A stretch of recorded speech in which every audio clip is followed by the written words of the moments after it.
From now on, I'm Auntie Gemma to you. From now on. Now it's time. Now he's earned the privilege and the right. That's right.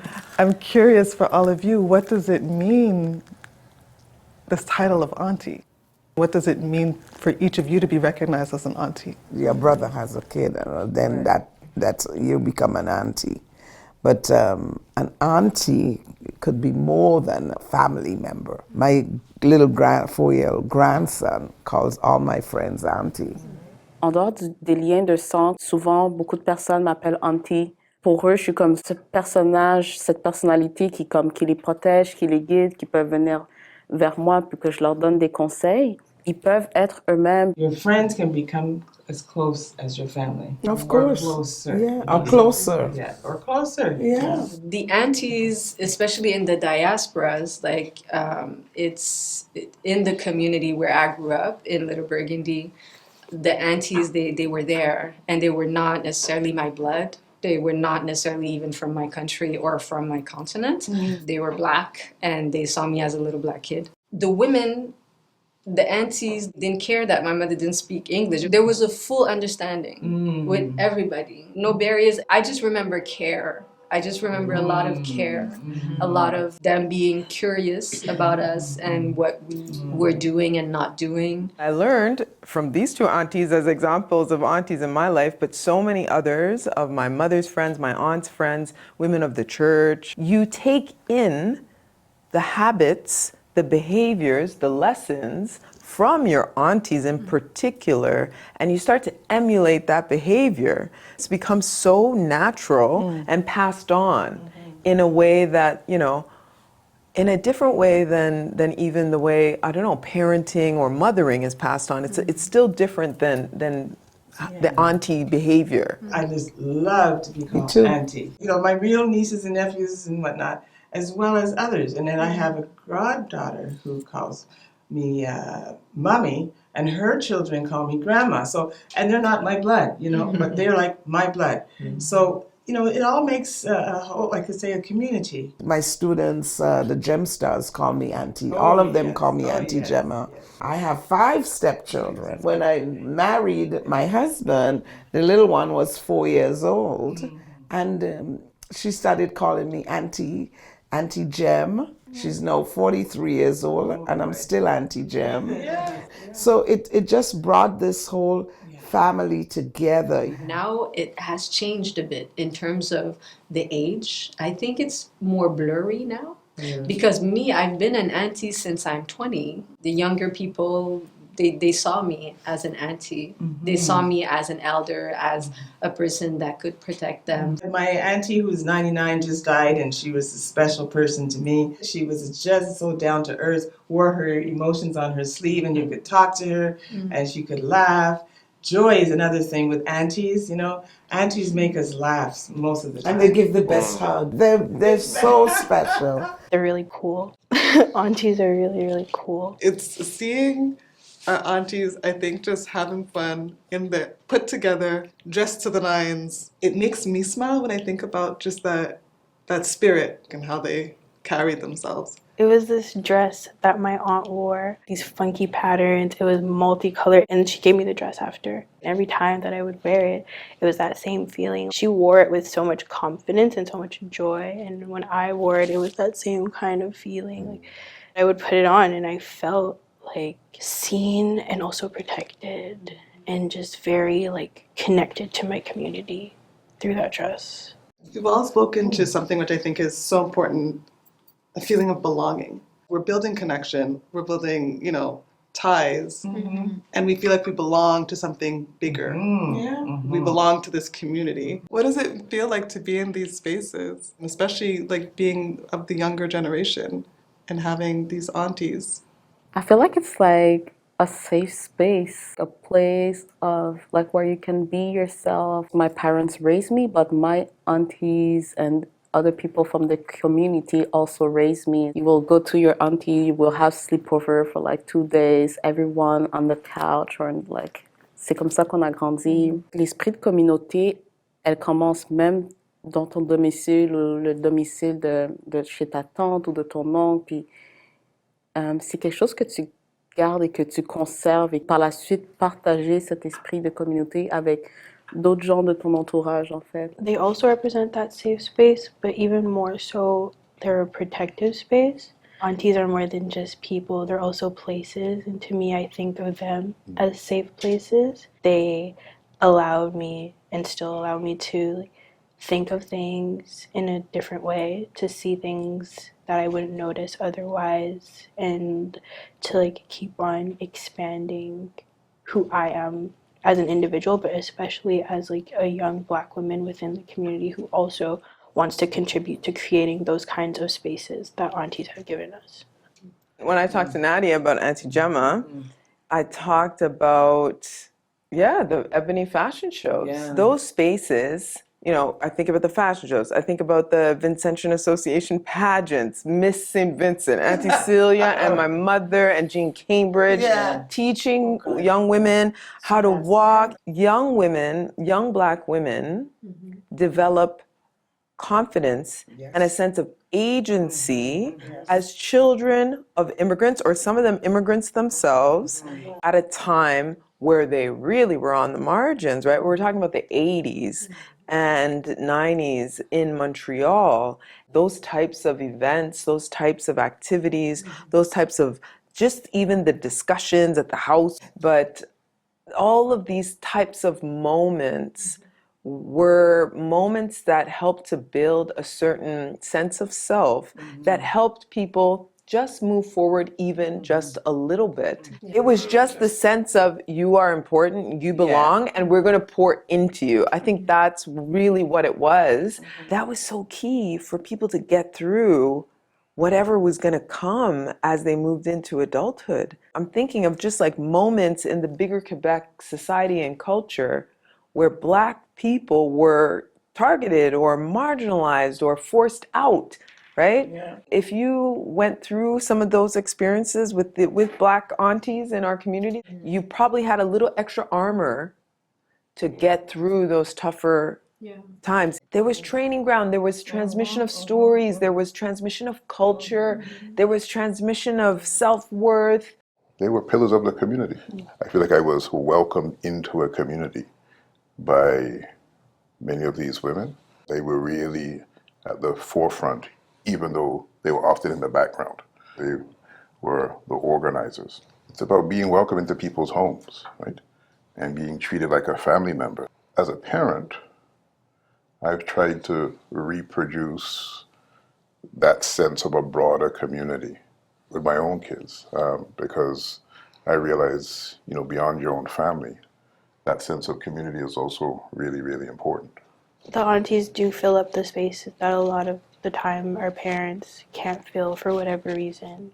We were talking about being at school and lunch ladies. Yeah. And knowing that somebody is looking out for you, and we wouldn't necessarily think about that connection of aunties, but yeah, they're not necessarily teachers in the formal sense of the word, but they're definitely more motherly than your teachers. That has been another form of aunties. My parents are African. They grew up on the African continent, and they know nothing about Blackness. They don't know that they are Black in Quebec. They were not Black in their country. And who is teaching us about the fact that we are Black? It's the Black people in Little Burgundy. Exactly. It's the aunties organizing and everything. And that's where I learned that I am Black. You are Black, and this is a great thing. Black and proud. It's not you're Black and okay, racism, la la la. No, that part, it's Black that and part. Here is what we are celebrating. The fact that somebody told me, that the aunties told me that I am a Black person in Quebec saved my life. It really did. I tap danced in Little Burgundy. With Ethel? I tap danced and I was a little East African kid, tap dancing. That was not a part of the culture. I tried to tap dancing in Little Burgundy too. At the NCC. Yes, it was pride. It was big, transfer of pride, transfer of, do you understand that we celebrate? Self-worth. Yes. I'm wondering about aunties, and how aunties really put the social in social movements, and women who have been there, who were creating these social spaces where conversations were happening, consciousness was being raised. That's the thing that I think I love in all of these stories that you're sharing is the joy. And the love and the friendship. Your mom not thinking about herself as an activist, not thinking about herself as a militant, but just doing the things that needed to be done and doing it with love and friendship. And I was like, well, isn't that the most militant thing? They're not easy things to do, but when we have this, all of a sudden it feels so much more possible. Lighter. And so positive. Lighter. L'inspiration vient aussi avec une responsabilité et l'inspiration est une geste politique aussi. On devient l'ancrage, on est en train de combattre pour rendre tout ce qui est invisible visible. C'est des femmes qui combattent justement l'invisibilisation en étant des sources d'inspiration. Elles font toute une différence. Moi, chez moi, les vendredis soirs, oublie ça, là. C'est toujours rempli. Je faisais à manger pour tout le monde, puis on inventait le monde à chaque fin de semaine. J'adore la notion d'avoir un espace pour imaginer quelque chose d'autre. To know that you can change the world, but it starts with a protected space. To dream about that, to think about what it could be.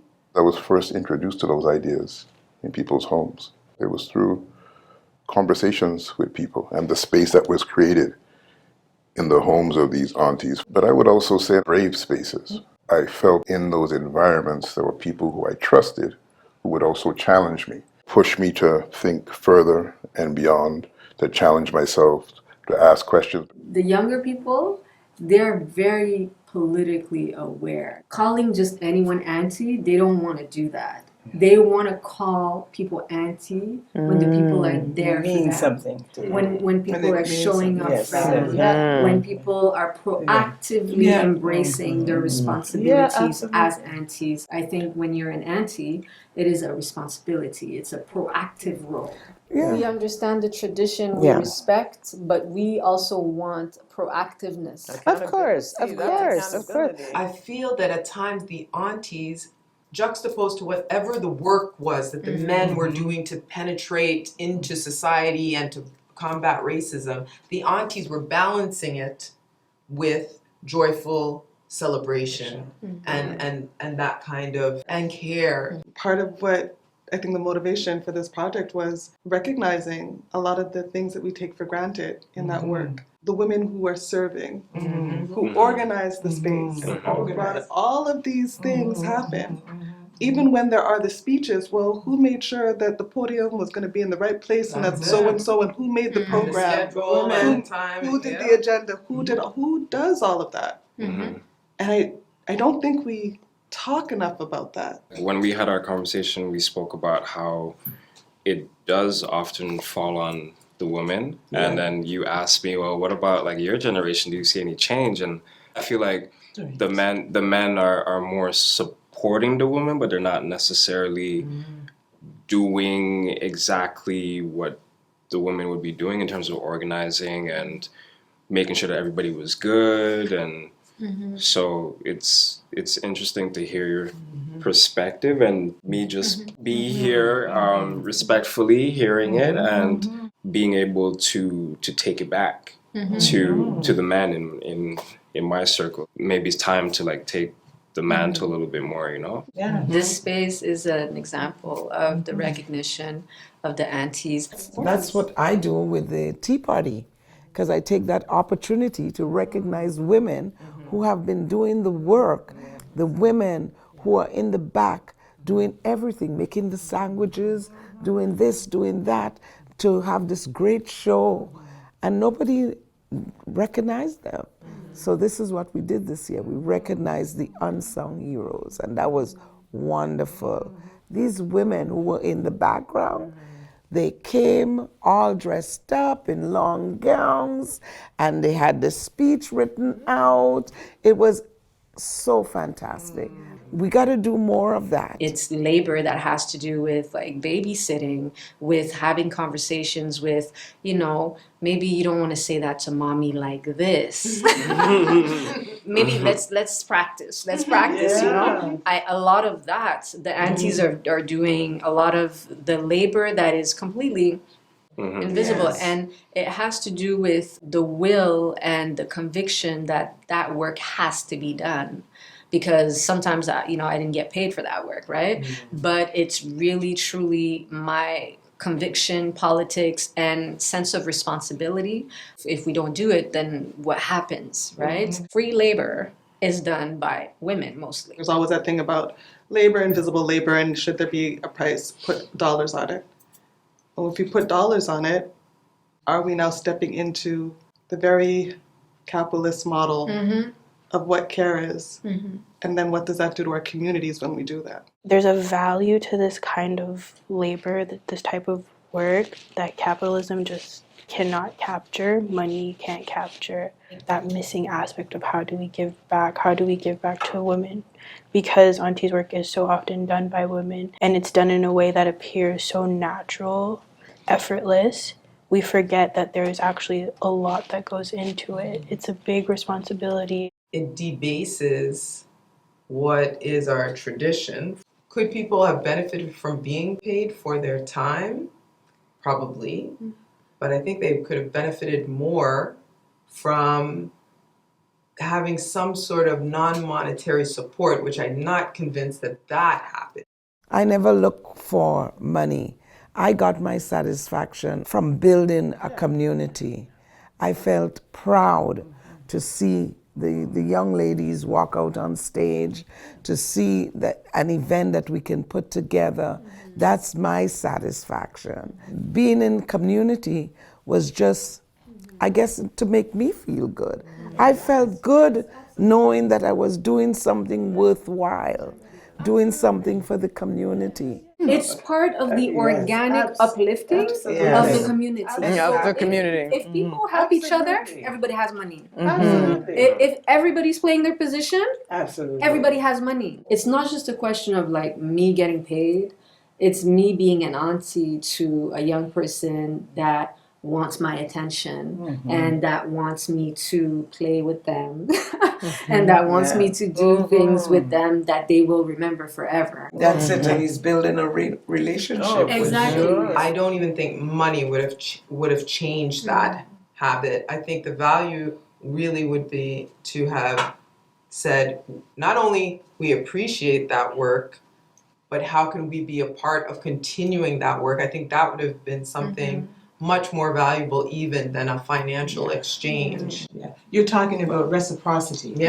Basically. Last year, there was an event that I organized, and I invited Nantali. And even though I was the organizer of the event, it was actually having her there, and because of the role that she's played for me as an aunt, that I felt confident. Having her there, her the guest, gave me, the organizer, confidence. Having that person that I know is just so important in ways that we can't even measure. J'ai beaucoup ce rôle-là dans ma vie. Faire partie de la vie ou du rêve de ses neveux et ses nièces-là, puis de contribuer, de collaborer. On reste jeune. On reste jeune et on apprend aussi beaucoup. J'ai pas la prétention d'être tout le temps en train de leur donner. Je reçois aussi beaucoup. C'est pas une relation de « Ah oui, moi je te donne ça, moi j'attends quelque chose en retour ». C'est vraiment une symbiose, il y a une synchronisation là-dedans, un apprentissage mutuel aussi. Giving to them is the payment. It comes right back when we build up our communities. Continuity, we spoke about that. If you're giving to the younger folks, then it all builds and it continues and invigorates and rejuvenates and regenerates. How do we protect this? How do we keep it going, and how do we protect the learnings, the teachings, the work of our aunties? We can't let the traditions slip away. C'est de perpétuer ça. J'ai l'impression que les gens, ils ne font même plus trop ça, comme avoir des sleepovers chez leur tante. C'est en train de disparaître, mais c'est de perpétuer ce genre de tradition-là. Trying to recreate that sense of community, that sense of, well, not just watching and being supportive, and that sense of awareness. And yeah, that's just something we both consciously and naturally reproduce because we've had that experience too. On est des porteurs de flambeaux, mais on le donne à l'autre génération suivante et qui va le donner, ainsi de suite. C'est ça qui est important. I agree. C'est pas juste le titre d'être une tante, mais c'est aussi l'essence. In terms of protecting aunties, like have the family bonds, but then it's situations like this, you know, I have connections with each and every one of you here to various degrees. I don't speak for all men, but just recognizing that we have more work to do collectively. I think it's also tied to the kind of individualism that's promoted in the wider society. The way that some folks are elevated at the expense of other people is a reflection of that kind of individualistic mentality. It's tied to imagining a different kind of society where we recognize the value of everybody. What we get back is our community. Ces femmes-là donnent beaucoup d'amour. Cet amour-là permet à plusieurs de ces connexions-là d'aller vers une guérison collective, d'aller vers une appréciation de soi-même. Je pense que les gens avec qui elles côtoient ou qu'elles sont en interaction leur donnent de la valeur. C'est ça qui les permet de continuer de faire qu'est-ce qu'elles font. But I really feel privileged being around this table.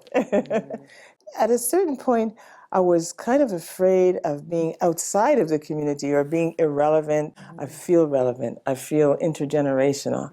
I feel we can learn. So Auntie's work, what is that? Mais je pense que c'est un don de soi. It's about real relationships. You're part of something and part of people who have your best interests. Right? You can't really have a community without that. It's just love.